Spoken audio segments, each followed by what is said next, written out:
দর্শক, আমরা রাজধানী গুলিস্তানে বিএনপি ও জামাতের মধ্যে সংঘর্ষের ঘটনা শুনেছি কিছুক্ষণ আগে। সেখানে আমাদের সহকর্মী শেখর আজাদ আছেন, আমরা সরাসরি যুক্ত হচ্ছে তার সঙ্গে। শেখর, আপনার কাছ থেকে আসলে জানতে চাই কি অবস্থা সেখানে, কি ঘটেছে সেখানে?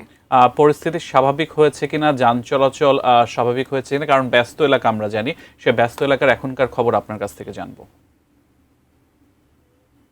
জাকিয়া, আসলে এইখানে সংঘর্ষের যে ঘটনার কথা বলছেন সেটা ঘটেছে, কিন্তু সেটা বেশ কিছুক্ষণ আগে 5:30 নাগাদ হচ্ছে জামাতের পক্ষ থেকে একটি সন্ত্রাস, চাঁদাবাজ এবং দখলদারিত্বের বিরুদ্ধে হচ্ছে একটি বিক্ষোভ মিছিল করে। সেই বিক্ষোভ মিছিলে হচ্ছে তারা এই ফুলবাড়িয়া বাসস্ট্যান্ড অভিমুখে তারা আসছিল। সেই সময়ে আসলে বিএনপির কিছু নেতাকর্মীরা তারা হচ্ছে তাদেরকে বাধা দেয় বলতে একেবারে সংঘর্ষের পর্যায়ে এমনটি আমরা দেখিনি। তবে হচ্ছে কিছু যে ফুটেজগুলো আমরা দেখেছি তাতে হচ্ছে মোটামুটি ধাক্কি, তারপরে হচ্ছে হাতাহাতি এই পর্যায়ে। তবে জামাতের পক্ষ থেকে কিন্তু হচ্ছে দাবি করা হয়েছে সংঘর্ষে তাদের বেশ কয়েকজন নেতাকর্মী আহত হয়েছে। আমরা এখন এখানকার যে পরিস্থিতি তাতে হচ্ছে প্রচুর পরিমাণ পুলিশ মোতায়েন করা হয়েছে। আপনারা আমার সহকর্মী যদি একটু দেখেন আমরা, মানে এখানে প্রচুর পরিমাণ পুলিশ মোতায়েন করা হয়েছে, কিন্তু ঘটনার সময় আসলে এখানে পুলিশের উপস্থিতি খুবই কম ছিল। আমরা এসে যতটুকু খোঁজ নিয়ে জানতে পারলাম সেখানে পুলিশের উপস্থিতি একেবারে ছিল না বললেই চলে। পরবর্তীতে পুলিশ এখানে এসে এখন পুলিশ এই জায়গাটাতে টহল দিচ্ছে এবং হচ্ছে এখানে যদি কেউ আসছে, মানে যাকে সন্দেহ হচ্ছে তাকে সার্চ করছে।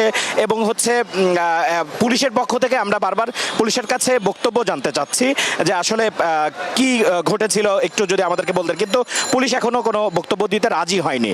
পুলিশ বক্তব্য দিতে রাজি হয়নি। আমরা স্থানীয় যারা প্রত্যক্ষদর্শী আছে তাদের কাছে যে ঘটনা যতটুকু জানতে পেরেছি, তারা বলছে যে দীর্ঘদিন ধরেই আসলে এই যে ফুলবাড়িয়া, আপনারা জানেন যে এখানে একটা বাণিজ্যিক এলাকা, এখানে প্রচুর অনেকগুলো মার্কেট আছে। সেই মার্কেটের আসলে দখল নিয়ে বিএনপি এর আগেও এমন ঘটনা ঘটেছে যে বিএনপি হচ্ছে এই মার্কেটে তালা লাগিয়ে দিয়েছে হচ্ছে মার্কেটের দখল নেওয়ার জন্য। পরবর্তীতে সেখানে জামাতের নেতাকর্মীরা এসে সেটা মধ্যস্থতা করা বা সমাধান করার চেষ্টা করেছে।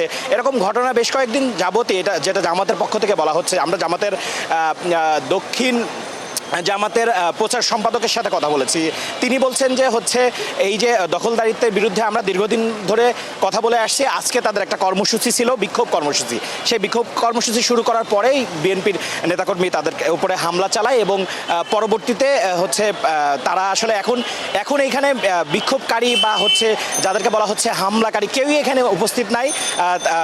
প্রত্যক্ষদর্শীরা বলছে তারা বিভিন্ন মার্কেট বা আশেপাশে বিচ্ছিন্নভাবে তারা চলে গেছে। এখন এখানে পুলিশের নিয়ন্ত্রণে আছে জায়গাটা। ঠিক আমি যে জায়গাটা দাঁড়িয়ে আছে ঠিক এই জায়গাটাই আসলে যেই সংঘর্ষর কথাটা বলা হচ্ছে সেই সংঘর্ষটা ঘটেছে।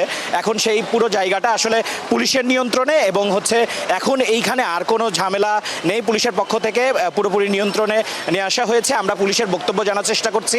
পুলিশ এখন পর্যন্ত বক্তব্য দেয়নি, তবে আনুষ্ঠানিক বক্তব্য দিলে আমরা পরবর্তীতে আপনাদেরকে আরও বিস্তারিত জানাতে পারবো। এই ছিল জাকিয়া আমার কাছে গুলিস্তান থেকে।